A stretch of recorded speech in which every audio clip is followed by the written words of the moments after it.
প্রশ্ন, যে ব্যবসা ঘুষ ছাড়া করা যায় না সে ব্যবসা দ্বারা জীবিকা অন্বেষণ কি হালাল হবে?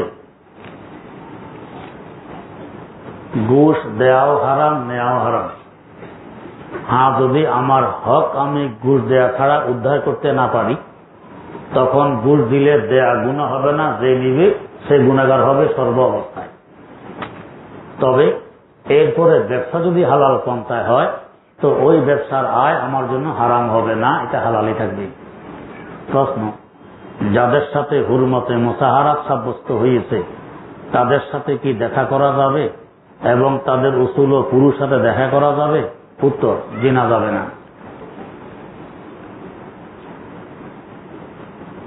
হুরমতে মুসাহারাত দুই ধরনের, একটা হালাল পন্থা, একটা হারাম পন্থা। হারাম পন্থা হলে যাবে না, হালাল পন্থা হলে যাবে।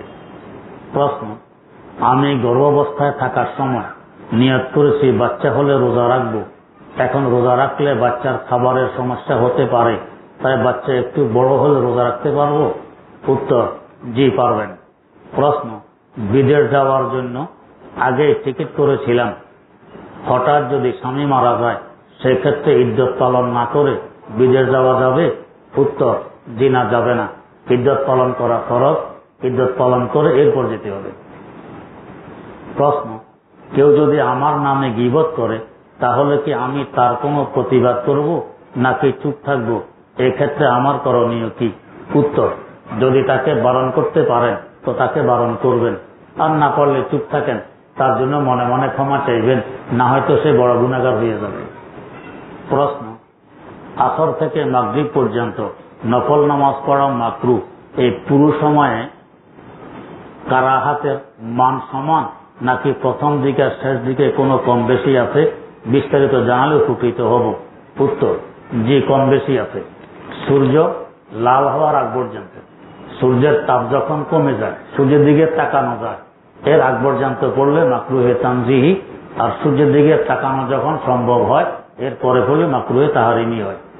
প্রশ্ন, আমি সামান্য বিষয় নিয়ে চিন্তা করতে করতে পেরেশান হয়ে পড়ি এবং সামান্য অল্পতে অনেক ভীতি হয়ে পড়ি, কি আমল করলে এই সমস্যা দূর হয়ে যাবে? উত্তর, বেশি বেশি পড়বেন ওয়াফাবিযু আমরি ইলাল্লাহ ইন্নাল্লাহা বাসীরুম বিল ইবাদ।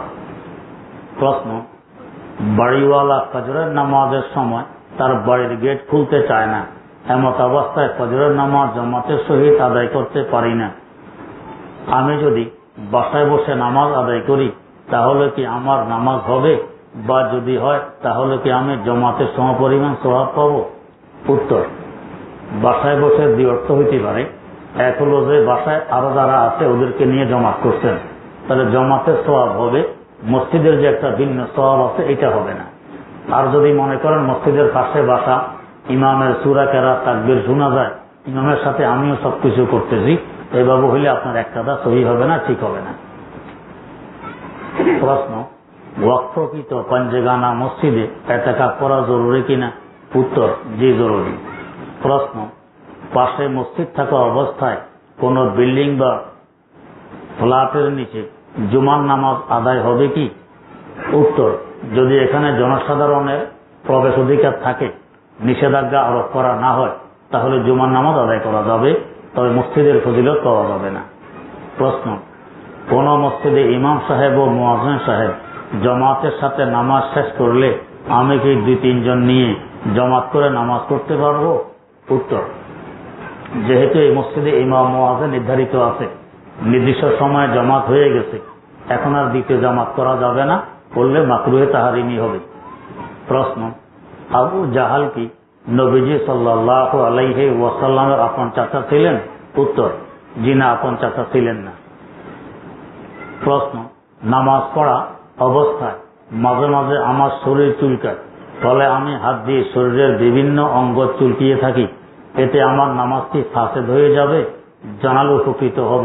উত্তর, যদি হাত না উঠিয়ে একবার হাত টান দিলেন আবার পিছনে নিলেন, টান দিলেন পিছনে নিলেন, হাত উঠাননি, এটা তো নামাজ ফাসেদ হবে না।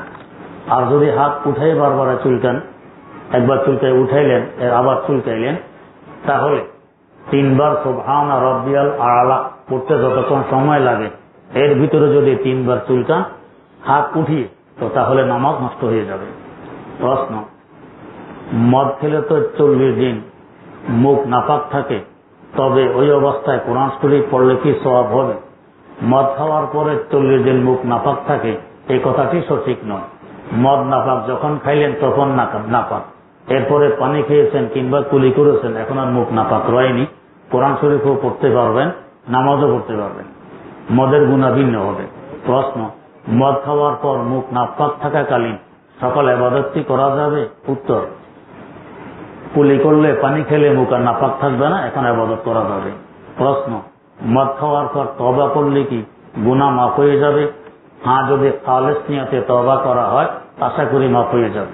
খালেস নিয়ত মানে তৎক্ষণাৎ মদ খাওয়া ছেড়ে দিতে হবে, ভবিষ্যতে না খাওয়ার দৃঢ় প্রতিজ্ঞাবদ্ধ হতে হবে, আন্তরিকভাবে লজ্জিত অনুতপ্ত হতে হবে, এরপরে আল্লাহ পাকের কাছে ক্ষমা চাইতে হবে, তবে যে এটা তওবা, না হলে তওবা হয় না। প্রশ্ন, নফল নামাজ কোন কোন সময় করা যায় না? নফল নামাজ শবে সাদেকের পর থেকে নিয়ে সূর্য উদয়েরও আরো 10-15 মিনিট পর পর্যন্ত নফল নামাজ পড়লে মাকরুহ হয়। আসরের পর থেকে সূর্য অস্ত যাওয়া পর্যন্ত নফল নামাজ মাকরুহ হয়। সূর্য যখন বরাবর ঠিক হয়, সূর্য অস্ত যাওয়ার সময়, উঠার সময়, এই টাইমে নফল নামাজ পড়াই যাবে না। প্রশ্ন, প্রস্রাবের পর পানি নেওয়ার সময় পানি ছিটকে কাপড়ে পড়লে কি কাপড় নাপাক হয়? উত্তর, প্রস্রাব সহকারে যদি ছিটকে পড়ে তো নাপাক হবে, আর যদি পানি ছিটকে পড়ছে প্রস্রাব সহকারে নয় তাহলে নাপাক হবে না। প্রশ্ন, উপরোক্ত কারণে যদি কাপড় নাপাক হয় তবে উযু করলে কি উযু হবে? উত্তর, যে উযু হবে। প্রশ্ন, আমি একজন গৃহিণী, আমার স্বর্ণের উপর যাকাত এসেছে, কিন্তু আমার কাছে নগদ অর্থ নেই, এখন আমি কিভাবে যাকাতের টাকা আদায় করব? উত্তর, কিছু স্বর্ণ বিক্রি করে করবেন, অথবা স্বামী থাকলে স্বামীকে বলবেন আমার স্বর্ণের যাকাতটা আদায় করে দাও। স্বামী আপনার অনুমতি সাপেক্ষে আদায় করে দিলে আপনার যাকাত আদায় হবে এবং স্বামী মুস্তাহাব সওয়াব পাবে। আর অনুমতি ছাড়া স্বামী নিজ পক্ষ থেকে এমনি যদি আদায় করে দেয় তাহলে আদায় হবে না। প্রশ্ন, পোড়া মাটির পাতিলে বা বাটিতে তায়াম্মুম করা যাবে কিনা? উত্তর, জি করা যাবে। প্রশ্ন, আমি আল্লাহু আকবার বলে রুকুতে যাওয়ার সাথে সাথে ইমাম সাহেব সামি আল্লাহু লিমান হামিদা বলে দাঁড়িয়ে গেলেন, এই অবস্থায় আমার ওই রাকাত পাওয়া হিসাবে গণ্য হবে কিনা? উত্তর, যদি ইমাম এখনো রুকুর নিকটবর্তী আর আপনিও নিকটবর্তী পৌঁছে গেছেন তাহলে রুকু পেয়ে গেছেন, এরপরে আপনি সুবহানা রাব্বিয়াল আলা 3 বার পড়ে ইমাম সাহেবের সাথে বাকি কাজ করবেন। আর যদি ইমাম দাঁড়ানো নিকটবর্তী হয়, আপনি এখনো দাঁড়ানো নিকটবর্তী আছেন, তো তাহলে আপনি রুকু পাননি, ইমামের সালামের পর এই রাকাত আপনাকে পড়ে নিতে হবে। প্রশ্ন, মাগরিবের ফরজ নামাজ শেষ করার পর সুন্নত নামাজ শুরু করার পূর্বে সর্বোচ্চ কতক্ষণ অপেক্ষা করা যাবে? বেশি সময় অপেক্ষা করা ঠিক নয়, শুধুমাত্র কিছু দোয়া যেগুলো হাদিসে বর্ণিত আছে এগুলো পড়া পর্যন্ত অপেক্ষা করা যাবে। প্রশ্ন, এক হুজুর বলেছিলেন আহলে হাদিসরা শরীয়তের মূলনীতি ইজমা মানে না, তাহলে কি তারা ইজমা অস্বীকার করার কারণে কাফের হয়ে যাবে? ইজমার প্রকারভেদ আছে, কোন ইজমা অস্বীকার করলে কাফের হয়, কোন ইজমা অস্বীকার করলে কাফের হয় না। ওদেরকে জিজ্ঞেস করতে হবে যে তুমি কোন ইজমা অস্বীকার করো, তারপরে হুকুম দেওয়া যাবে। প্রশ্ন, খাওয়ার পর মিষ্টান্ন জাতীয় কোন দ্রব্য খাওয়া কি সুন্নত? উত্তর, যে না সুন্নত নয়, তবে খাওয়ার পরে মুখে জাল টাল থাকে, একটু মিষ্টি খেলে ভালো লাগে, এই জন্য খাই। প্রশ্ন, আমি 4 বছর এক ভাড়া বাড়িতে ছিলাম, বাড়িওয়ালা বাসার তালার জন্য আমাকে একই ধরনের 4টে চাবি দেয়, 2টে চাবি ব্যবহার করা হয় কিন্তু বাকি 2টে চাবি হারিয়ে যায়। বাসা ছেড়ে দেওয়ার সময় 2টে চাবি ফেরত দিলে বাড়িওয়ালা কিছু বলেনি, এখন কি আমাকে বাকি 2টা চাবির টাকাও দিতে হবে? উত্তর, জি দিতে হবে। প্রশ্ন, রুমাল বা শাল মাথায় রেখে 2 কিনারা ঝুলিয়ে রেখে নামাজ পড়লে কোনো সমস্যা হবে নাকি? উত্তর, রুমাল মাথার উপর দিয়ে 2 কিনারা ছেড়ে রেখে নামাজ পড়লে কোনো সমস্যা হবে না। পক্ষান্তরে শাল যদি মাথার উপর দিয়ে 2 কিনারা ছেড়ে রাখেন তাহলে মাকরুহ হবে। প্রশ্ন, আমরা আহলে হাদিস বা অন্যান্য বাতিল সম্প্রদায়কে পথভ্রষ্ট বলি, কিন্তু এই ভ্রষ্ট হওয়ার দ্বারা কি বোঝানো হয়? তারা কি ফাসেক নাকি কাফের? উত্তর, জি না, কাফের নয়। প্রশ্ন, বর্তমানে কিছু মেয়েদেরকে হুন্ডা চালিয়ে যাতায়াত করতে দেখা যাচ্ছে, ইয়ে শরীয়ত সম্মত কিনা জানালে উপকৃত হব। উত্তর, এই ক্ষেত্রে অনেক সময় পর্দা লঙ্ঘন হয় এবং লজ্জাবোধ থাকে না, এজন্য মেয়েদের জন্য এটা কোশ্চেন করা উচিত নয়। প্রশ্ন, আমার স্ত্রী বউ সাজার জন্য ঘরে মেকআপের ব্যবস্থা করেছে, সে তার ব্যক্তিগত মোবাইল নম্বর সহ বাসার বাইরে একটি বিজ্ঞাপন দিয়ে রেখেছে, শরীয়তের দৃষ্টিকোণ থেকে ব্যাখ্যা করে জানালে উপকৃত হব। কিছু সাজ আছে শরীয়তের দৃষ্টিতে বৈধ, কিছু আছে অবৈধ। যেমন ব্রু প্লাগ করা, খুব চিকন করে ব্রু চিকন করে রাখা, এটা বৈধ নয়। এ ধরনের কিছু অবৈধ কাজ আছে, এগুলো করলে অবৈধ হবে, আর যেগুলো শরীয়তের দৃষ্টিতে বৈধ এগুলো করলে বৈধ হবে। প্রশ্ন, আমার বাসা বাড়িতে বিড়াল কবুতর পালন করি অনেকেই, এটা শরীয়ত সম্মত, কোন সমস্যা আছে কিনা? উত্তর, জি না, সমস্যা নেই। প্রশ্ন, শিশু বাচ্চা হলে ডান কানে আজান বাম কানে একামত দেওয়ার নিয়ম কিভাবে বুঝিয়ে বলুন। বাচ্চাকে হয়তো একটি টেবিলের উপরে শোয়াবেন, আপনি পশ্চিম দিকে ফিরে দাঁড়াইলে তখন বাচ্চা মাথা যদি দক্ষিণ দিকে থাকে তখন ডান কান আপনার দিকে থাকে, এখন আজান দিবেন।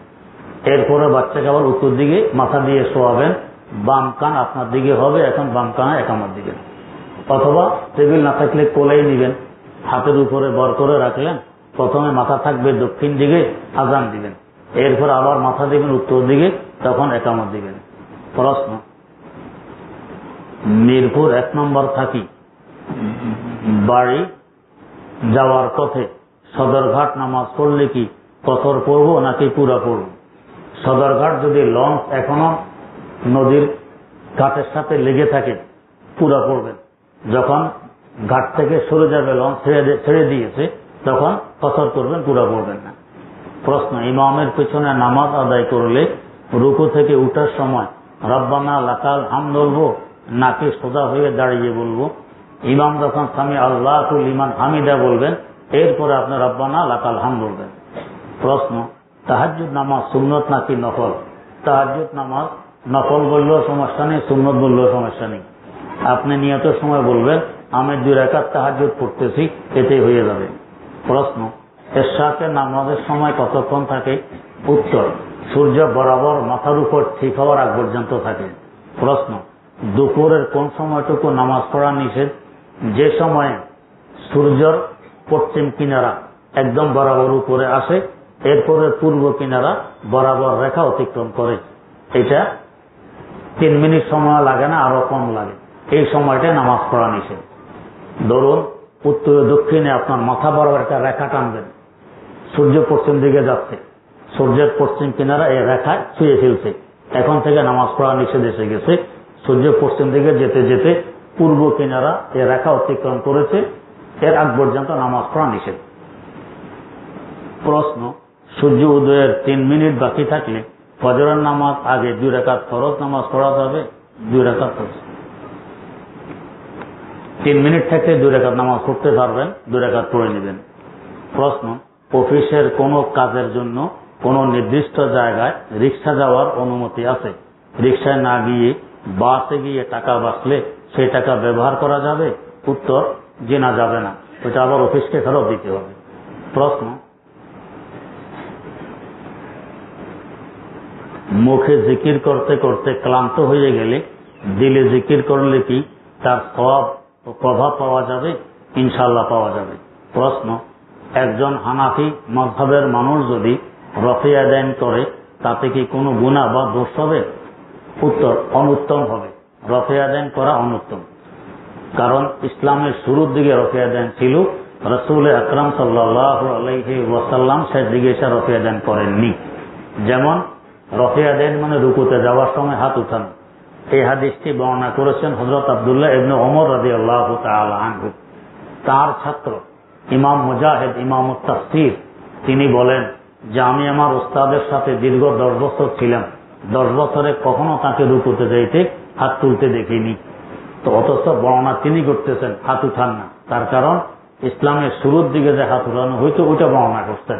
শেষে যে রহিত হয়ে গেছে তাই নিজের উপর আমল করেননি।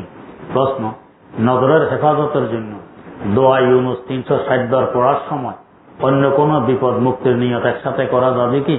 উত্তর, জি করা যাবে।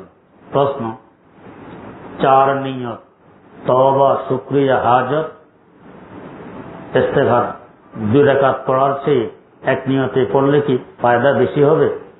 কয়েক নিয়তে পড়লে ফায়দা বেশি হবে।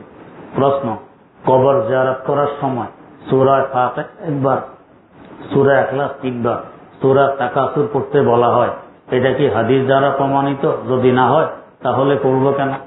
হাদিসে কোরআন শরীফ পড়ার কথা আছে, সূরা ইখলাস কোরআন শরীফ, তাকাসুর ও কোরআন শরীফ, এই জন্য এগুলো পড়া নিষেধ নয়। প্রশ্ন, মৃত্যুর পর স্ত্রীকে স্বামী দেখতে পারবে? উত্তর, জি পারবে। তবে স্বামীকে স্ত্রী ধরতেও পারবে, আর স্ত্রীকে স্বামী দেখতে পারবে, ধরতে পারবে না। প্রশ্ন,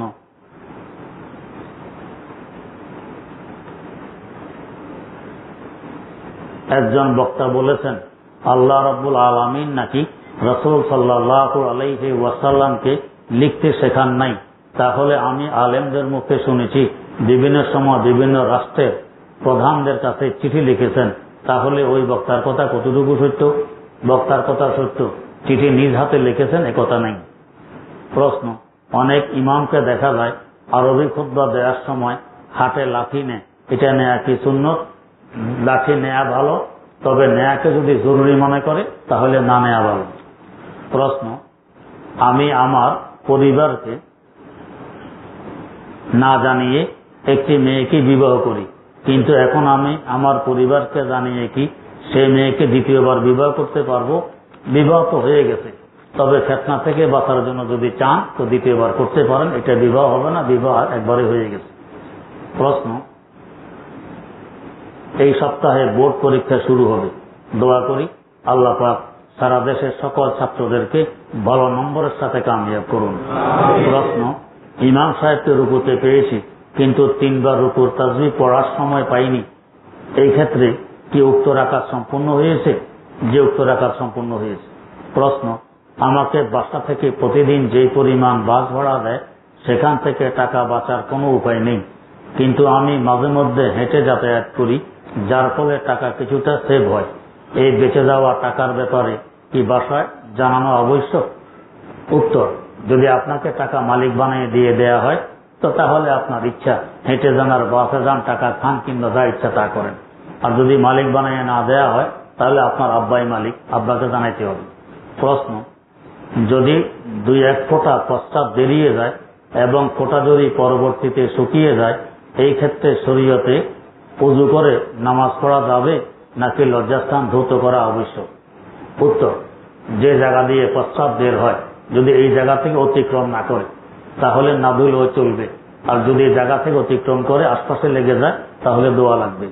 প্রশ্ন, কিছু কিছু আত্মীয় আছে এরা মাহারাম গায়রে মাহারাম এসব মানে না, উপরন্তু পর্দার বিধান নিয়ে কটাক্ষ করে, এদের সাথে আচরণ কেমন হবে? আচরণ তো ভালো করবেন, তবে আল্লাহ মাফ করুক এ ধরনের কটাক্ষ করলে, যেহেতু এটা কোরআনের হুকুম হাদিসের বিধান, ঈমান যাওয়ার ভয় আছে। আল্লাহ রাব্বুল আলামিন হেফাজত করুক।